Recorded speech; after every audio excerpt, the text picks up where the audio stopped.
es sumamente gozoso. Para mí es una gozada estar aquí porque no solamente uno aprecia a quien es el autor del libro, ha sido mi profesor, pero sobre todo es mi hermano, ¿no?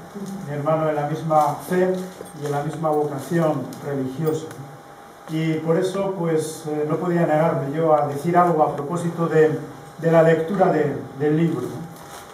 Una lectura que cuando uno conoce al autor pues atisba ciertos elementos que subyacen y que están detrás de las palabras, ¿no?, que ahí se expresan. Por eso el libro de Jesús Espeja, diré siempre el apellido para que así distingáis cuando hablo de Jesús de Nazaret, de Jesucristo y de Jesús. Decía que el libro de Jesús Espeja, publicado en la editorial San Pablo, y que lleva por título, como ya se nos ha dicho y lo habéis visto, Jesucristo, una propuesta de vida, yo diría que es de esos libros que podríamos considerar hoy como actuales fundamentalmente por una razón, por muchas, pero fundamentalmente por una. Porque presenta para hombres y mujeres de hoy, es decir, para todos nosotros que aquí estamos, lo que el propio subtítulo dice, una propuesta de vida. ¿Cuántas veces en nuestra vida personal, en nuestra vida familiar, en nuestra vida laboral, ¿no?, pues nos encontramos con muchas preguntas, con muchas cuestiones que brotan de nuestra propia existencia, que brotan de las propias experiencias que en la vida vamos sumando, ¿no? Y cuántas veces indagamos posibles respuestas que nos ayuden a vivir, pero a vivir pues con un cierto sentido en la vida o a vivir con una cierta profundidad. Bueno, pues yo diría que este es uno de los libros que hoy se publican donde se refleja, sin duda alguna, lo que el subtítulo dice, una propuesta de vida. Yo digo ser muy breve. Y comienza este libro de una forma un poco rara. Comienza así. Como profesor de Cristología durante muchos años, en cursos y escritos, he vuelto una y otra vez a reflexionar sobre Jesucristo. Tantas veces que algún hermano dominico me dice un poco en broma, no te cansas de hablar siempre sobre lo mismo. Y también con un tono familiar le respondo, pero tú no crees que Jesucristo es palabra inagotable. ¿Y ahora qué es lo que me pasa?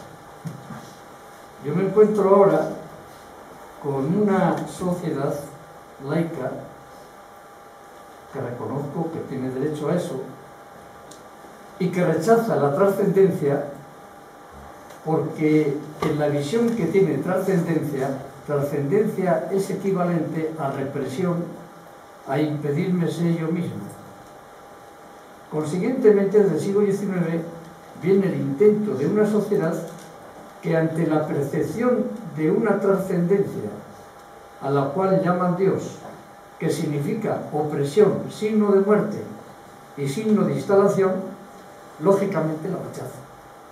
Pero al mismo tiempo veo que esta sociedad, cuando ha rechazado esta dimensión trascendente, se curva sobre sí misma y ves que todos sus avances acaban volviéndose contra el ser humano y acabas en la crisis económica que tenemos ahora, por ejemplo, que es una crisis de codicia. En el fondo han roto ustedes con la trascendencia hacia de ustedes mismos. El problema es que nos destruimos y por otra parte veo que el ser humano tiene que ser libre, tiene que ser autónomo. Como por otra parte estoy convencido que si hay algo claro es que la trascendencia en Jesús de Nazaret no es opresión de la inmanencia, sino que es precisamente la floración y la maduración de la inmanencia.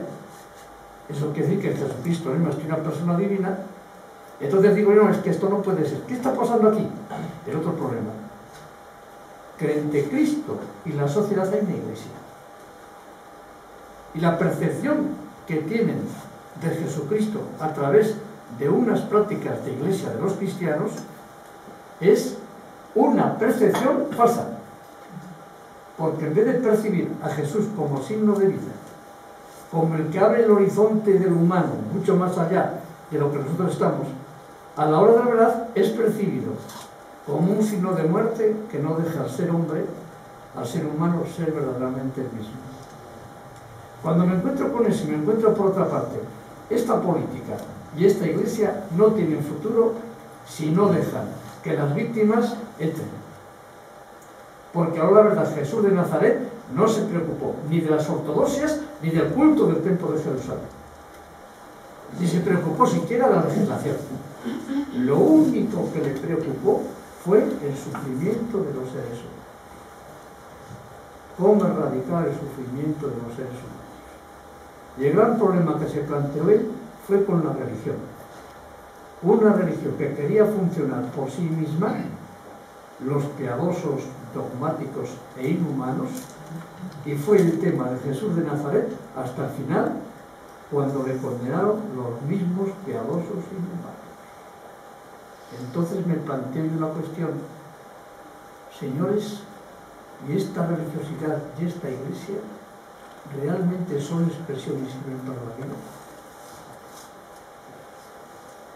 Lo más importante de este libro, los interrogantes que tengo de fondo yo, quiero que lo lean así. El primer interrogante es ¿quién es Dios? Se han hecho tantos atropellos, tantas muertes, tantas violencias en nombre de Dios, las religiones, que eso va totalmente contra el cristianismo.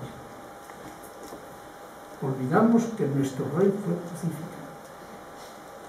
Y fue crucificado por los poderes religiosos y políticos. Por tanto, el gran interrogante que tenemos hoy planteado en la Iglesia es ¿de qué Dios estamos hablando?